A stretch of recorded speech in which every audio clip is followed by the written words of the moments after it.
Violaine Vanoyek, figurez-vous que c'est la spécialiste de l'Antiquité. Dites-moi si je me trompe, hein, quand même, écrivain passionné de l'Égypte et de l'Antiquité. Vous avez écrit plus de 60 livres, traduits et diffusés dans une quarantaine de pays, rien que ça. C'est impressionnant, déjà pour commencer. Ah oui, non, mais moi, quand j'ai lu ça, je fais non, mais c'est pas possible. C'est incroyable. Vous sortez un livre tous les 3 mois. Je sors un livre souvent, oui. C'est vrai. J'ai commencé jeune surtout. D'accord. Très, très jeune. Et c'est vrai, on l'a dit très brièvement avant que tu détailles, mais le scoop, vous avez quelque chose, une découverte apparemment. Absolument. Que qui vous vient allez... d'être faite, qui est très, très importante. Mais que vous dévoilez dans la presse presse demain, mais vous allez nous donner la primeur et l'exclusivité sur ce plateau. Ça sera enfin. Exactement. Alors moi, je voulais vous demander d'abord, parce que quand je vois le nombre de livres que vous avez écrits, c'est pas tant d'années que ça, hein, à quel rythme vous écrivez? C'est-à-dire que... En fait, j'écris tous les jours. Depuis que j'ai 15 ans, j'écris tous les jours. Donc, si vous calculez le nombre de pages, ça fait quoi? 4-5 pages par jour? C'est pas beaucoup. Oh bah c'est rien mal, du hein. tout, Oui, mais c'est quand même, il y a finalement. pas de vacances, alors, hein, on écrit oui, non-stop. c'est vrai. Non, mais attendez, c'est pas le bagne non plus, hein. C'est pour le plaisir, C'est quand une même. passion. Bon. Ouais. Non, en fait, je cherche. J'essaye de découvrir, de préférence. Ouais. Et puis après, j'essaye de le communiquer au grand public. D'accord. Alors, ça peut être sous forme de livres d'histoire, ça peut être aussi sous forme de romans populaires. Des plus véritables populaires. inventions de l'Égypte. Des J'en ai parlé avec Égyptiens. quelques musiciens. Effectivement, Ramsès, les secrets du prince ici également, voilà, présent. Donc, assez régulièrement, effectivement, vous sortez des ouvrages. Mais en fait, si je puis me permettre quand même, j'ai écrit 27 volumes sur ce qu'on appelle la 18e dynastie. C'est la dynastie de Toutankhamon, de Néfertiti, d'Hatshepsut, et donc jusqu'à Ramsès Ier. Et là, je termine. Les secrets Donc du- je vais pouvoir aller me il est reposer. fort. D'accord, ok, très Oui. bien. Très bien. Mais d'où vous vient cette passion? En fait, ça vient de la Grèce, toute l'Antiquité. J'aime toute l'Antiquité depuis que j'ai l'âge de 10 ans. Et j'ai rencontré un prof qui était très rébarbatif, une femme qui était proche de la retraite, mais très comme ça, vous voyez, enfin, tout ce qu'il ne faut pas fréquenter normalement. Et qui un jour m'a parlé de la Grèce et de l'Égypte. Et alors, son regard s'est illuminé. J'ai senti qu'elle ne vivait que pour ça. Et elle m'a contaminée, elle m'a transmis son fluide, en quelque sorte. Ouais. Et depuis, je n'arrête pas. Et elle votre- a su ce que vous étiez devenue? Malheureusement, Elle est décédée avant. Ouais. C'est dommage, votre alors passion, c'est clair. J'imagine que votre passion, c'est d'écrire des livres, d'être sur des plateaux, bien sûr, pour faire la promo et venir en discuter et aussi On sent transmettre pas le plaisir. forcément. Non, mais c'est mais ce que je voulais Ça dire, fait partie mais j'ai envie de dire que Oui, ce qui pour vous passionne, c'est d'être transmettre. d'être sur le terrain également, à la recherche. Sur le terrain, bien sûr, je reviens de Luxor. Ouais. Je repars Luxor, dans 3 jours. j'adore.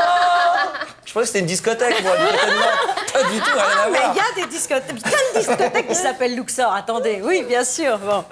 On peut même s'y déguiser en Cléopâtre, paraît-il. Ah bon, d'accord, ok. bref. Ah, il y a des soirées déguisées Enfin, là-bas. pour vous, c'est peut-être... Non, si, j'aime bien me déguiser en Cléopâtre. Oui, Si, c'est si, plutôt si. Ramsès, voilà, c'est plutôt Ça me Ramsès. change de la pompe à essence. Parce Il que aime d'habitude, je me beaucoup se déguise toujours en déguiser. pompe à essence.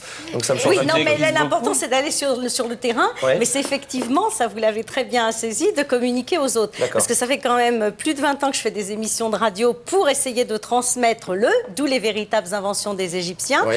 Et comment on a inventé le savon, la brosse à dents, le dentifrice, la contraception, etc. Ils ont Tout tout ça inventé. nous vient... Pas tout inventé, mais ils ont inventé beaucoup de choses. précurseurs, Et hein. beaucoup de choses nous viennent des Égyptiens. Voilà. La contraception, c'était le petit caillou, il me semble. Hein. Le petit caillou. Oui, c'était la contraception, c'était que les femmes devaient serrer un petit caillou entre les genoux. C'est ça. Et ça évitait d'avoir Oui, des mais enfants. mais pas essentiellement. Il fallait quand même rajouter 2-3 petites choses. Voilà. Bon. Tout ça est dans des livres, donc on les retrouve. Tout ouais. ça, Voici c'est les dans les 27 livres, volumes. oui. Rendons à César ce qui est à César, c'est un peu l'idée du livre. C'est-à-dire, est-ce que vraiment les Égyptiens étaient de bons médecins? On a dit que s'ils savaient opérer, il valait mieux pas passer entre leurs mains. Bon, là, en revanche, ils avaient encore pas mal de choses à apprendre des Grecs. Mais c'est vrai qu'ils ont inventé, par exemple, le dentifrice mentholé, des petites choses C'est de la vrai vie Oui. courante. Ouais. Sans déconner. Et on utilisait des pastilles, voilà, mentholées que l'on suçait. Donc finalement, toute la Hollywood journée n'a rien pour, inventé, alors Ils faisaient des finalement. régimes, moi, j'ai lu. Certainement pas Hollywood. Ah ouais, d'accord. Certainement J'ai pas lu que Hollywood. déjà aussi depuis dans ce livre que depuis l'Antiquité, ils font déjà des régimes. Alors, vous voyez, mesdames, hein, ça Non, date mais de... c'est quand même Et il y Donald. avait un paquet de temps. les premiers cas d'anorexie. Ouais, Ah ouais, oui, oui, d'accord. oui. Ah ouais. C'est-à-dire trop maigrir et puis se sentir vraiment très très mal. Et les médecins disaient à l'époque, attention, il faut pas en faire trop, quoi. Hein. Donc on est effectivement dans les mêmes discours qu'aujourd'hui, c'est absolument incroyable. Même problème. Et ceux qui voulaient justement maigrir, c'était pour entrer dans les fameux fourreaux, vous savez, comme Néfertiti, qui portaient des tuniques très très près du Évidemment, on en corps. parlait encore tout à l'heure au Voilà. Vecchia, alors c'est marrant qu'on en parle maintenant. Et bon, mais il fallait pas trop maigrir non plus pour préserver sa santé. Ah oui, d'accord, ok. Vous donnez des cours sur l'Égypte? Alors, je ne donne plus plus de cours parce que j'en ai donné, mais depuis 15 ans, non, j'ai plus le temps parce que je pars tous les 2 mois environ, soit en Égypte, soit en Grèce, soit dans tout le bassin méditerranéen. En ce moment, il fait 50 degrés, hein, à Londres, donc, Et en ce moment, il fait très très chaud à Athènes. Trop. Alors, quelles sont sur les... Je sais pas, est-ce qu'il y a des choses sur lesquelles... J'imagine encore plein de secrets. Il y a le scoop qu'on va dévoiler dans un instant qui sera seulement dans la presse demain et c'est la première fois qu'on va le dévoiler aujourd'hui. Mais est-ce que vous travaillez sur... Est-ce qu'il y a des travaux sur lesquels vous êtes où aujourd'hui on n'a pas réussi à... C'est-à-dire qu'en fait, on a toujours du mal à dire on a réussi. C'est ça le problème. Bon. Prenons 2 cas, allez, que vous connaissez bien. Néfertiti. On ne sait toujours pas où se trouve sa momie, on ne sait toujours pas où se trouve sa tombe. Mais peut-être qu'on a la momie de Néfertiti, donc il faudrait l'analyser. Bon, j'ai beaucoup travaillé, je travaille encore actuellement sur Toutankhamon, parce qu'on ne sait pas s'il a été assassiné ou pas. Alors des thèses disent que oui, des thèses disent que non. Donc j'ai fait scanner la momie de Toutankhamon en 2005, et apparemment il y a quand même des coups à la tête qui porteraient à croire que il a été assassiné. Voilà. Donc vous voyez qu'en fait, il y a plein d'énigmes. L'idée, c'est de repartir sur les traces d'un personnage, d'essayer de remonter le puzzle. Une sorte de Cluedo, quoi, quelque part. C'est un peu ça. Les références de Max. Voilà, Oui, mais bon, chacun a les références qu'il a. Mais le colonel Moutarde, quoi, c'est un peu ça. Avec le chandelier. Effectivement. Mais c'est ludique, non, mais il y a une part de... Oui, ludique, oui, tout à fait. Il y a une part de rêve, parce que j'imagine que c'est comme les inventeurs, le fait de chercher tout ça, de... Non, c'est-à-dire qu'on a envie de trouver quand même de temps en temps, parce que chercher, c'est bien. Mais j'ai trouvé quand même pas mal de choses. Est-ce que ça vous arrive de chercher vos clés chez vous, de mener des enquêtes? Non, mais c'est vrai. C'est la question que je me pose, un chercheur, est-ce que des fois il cherche ses affaires? Vous êtes organisé, moi, à la maison ou pas? Non. Oui, j'étais organisée. Mais oui. moins maintenant. Moins maintenant, oui, parce que je vis avec Ramsès, j'arrive, je me dis où je suis, j'arrive à Paris, effectivement, je me dis, j'ai perdu mes repères, j'arrive du désert. Vous passez des nuits bizarres. Difficile. Moi, je voulais savoir, quand vous tombez devant des hiéroglyphes, est-ce que vous avez besoin d'un papier, un crayon, ou est-ce que vous êtes capable de lire et de déchiffrer comme ça d'un seul coup? Non, on n'a pas besoin d'un papier et d'un crayon. Enfin, pour tout vous dire, dans les tombes, je vais démythifier un peu, dans les tombes, c'est quasiment toujours les mêmes textes qui reviennent. C'est écrit dans toutes les langues, hein, pour que les gens, quand ils découvrent, après, c'est en français, en allemand, en italien, en anglais. Est-ce que tu as le gros saucisson? Tout est préparé, voilà. Tout est déjà organisé. On voit le type cultivé, hein. C'est la pierre. Ah bah ça, il aime ça. Alors ça, c'est le plus gros plaisir. Alors là. Mais je ne le savais pas, c'est pour ça que je l'ai dit. Là, il est heureux, regardez-le. Là. La pierre de Rosette, voilà, il y a plusieurs écritures. Non, mais dans les tombes, c'est toujours les mêmes textes. C'est même un petit peu ennuyeux de retrouver toujours les mêmes... C'est le livre des morts. Alors, ça va être un petit peu tristounet, mais qu'est-ce que c'est que le livre des morts? C'est des conseils donnés aux morts pour vivre dans l'au-delà, puisqu'il n'y a pas de mort chez les Égyptiens. Il y a l'éternité. Voilà.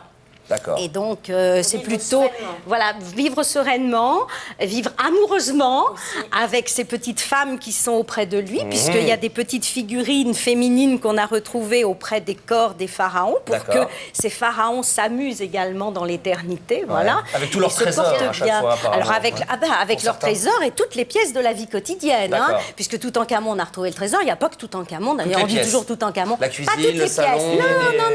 Non, il y a plus de 50% des pièces qui ont été volées. J'essaie de comprendre. Vous savez, moi aussi, j'ai envie de... Oh là là, Max a du mal à arriver au cerveau. Ça va arriver. Bon. Là, c'est l'auteur des biceps. Comment? Est-ce que les Égyptiens faisaient comme les Grecs et les Romains? Est-ce qu'ils passaient des soirées à picoler, tout nus, faire des grosses fêtes un peu... Ils faisaient des festins. Il y avait des danseuses, il y avait, des chanteuses. Il y avait déjà David qui Guetta, terminaient plutôt dans la couche de Pharaon. Et surtout, il y avait des harems. Et dans chaque harem, il y avait plus d'une centaine de femmes. D'accord. On peut devenir pharaon. Il y avait des discothèques à Il y a l'époque. moyen d'être pharaon, là, en signant un truc.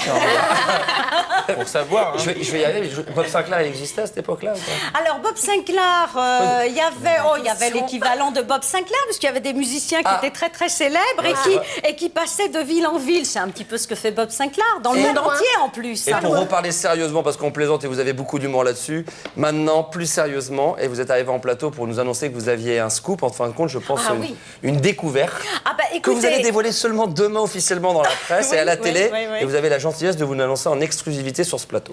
Et oui, c'est que vous connaissez sans doute la reine Hatshepsut, qui est la preuve... 1789, 1822-1827. La seule reine qui a régné comme un pharaon, avec tous les attributs du pouvoir, qui a régné pendant 22 ans. Eh bien, cette reine, on ne savait pas ce qu'elle était devenue. C'était pas un homme.